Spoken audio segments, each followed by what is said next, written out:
as outras modalidades de inteligência.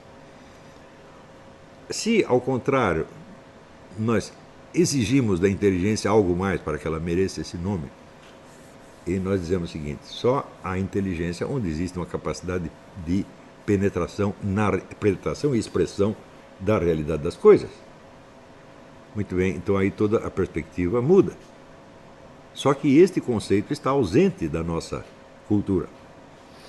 Para compensar, vamos dizer, os efeitos desta tradição, que começa com Kant e prolonga com Augusto Comte, e que nos Estados Unidos ainda é a tendência dominante em todas as universidades, surge com Hegel uma tendência exatamente oposta, onde ele afirma resolutamente a nossa capacidade não só de conhecer o real, mas de conhecer o trajeto todo do real na história efetiva humana. Ou seja, um diz, nós nada podemos conhecer além de aparências, e o outro diz, nós conhecemos tudo, pelo menos eu conheço tudo, eu já entendi todo o percurso da história humana e já sei onde vai terminar. Destas duas tendências aparecem, quer dizer, os pilares do pensamento moderno, que são o marxismo e o positivismo. Né? O positivismo herdado de Kant e o marxismo herdado de Hegel. Então, uns não têm conhecimento de nada, a não ser da aparência. Outros já têm o conhecimento de tudo e já sabem tudo no que vai dar, aonde as coisas vão terminar.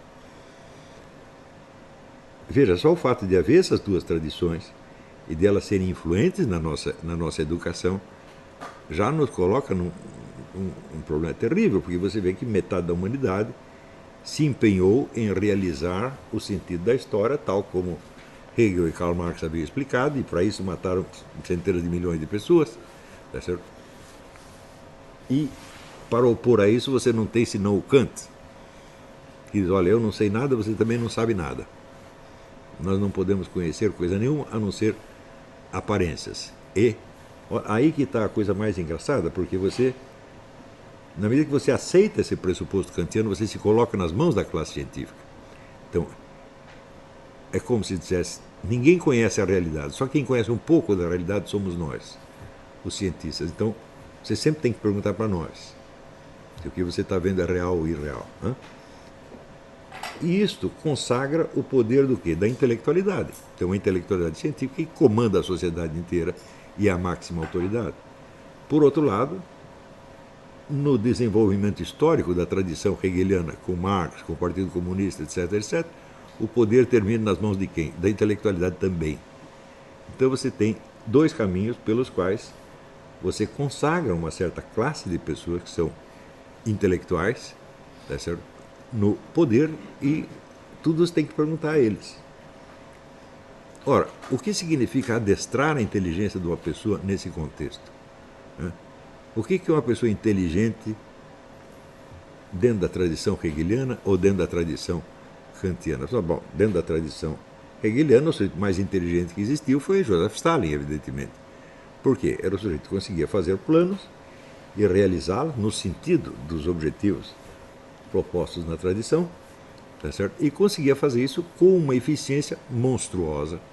Stalin fez um plano de ocupar metade da Europa, tá certo? E conseguiu isso usando até o seu adversário, que era Adolf Hitler, o nazismo, manipulou o nazismo, e o resultado final da guerra foi o quê? Entregaram metade da Europa para a União Soviética.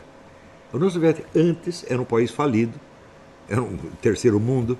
Quando termina a guerra, ela virou uma potência comparável aos Estados Unidos. Então, é claro que nós temos que concluir, o Stalin foi o maior estrategista de todos os tempos, porque a estratégia consiste em você articular um conjunto de ações para obter um certo resultado, e você vai medir, vamos dizer, a eficiência da estratégia pelo resultado obtido. Se você perguntar quem mais fez isso no mundo, ninguém mais. Se você pensar assim, pega os governantes dos vários países, pega Roosevelt, de Gaulle, Churchill, né? E pergunta se algum deles concebeu uma estratégia tão boa e obteve exatamente os resultados pretendidos. Nenhum deles. Por exemplo, Churchill, se dissesse para eles, olha, o resultado de tudo que você está fazendo para defender o Império Britânico vai ser a liquidação do Império Britânico.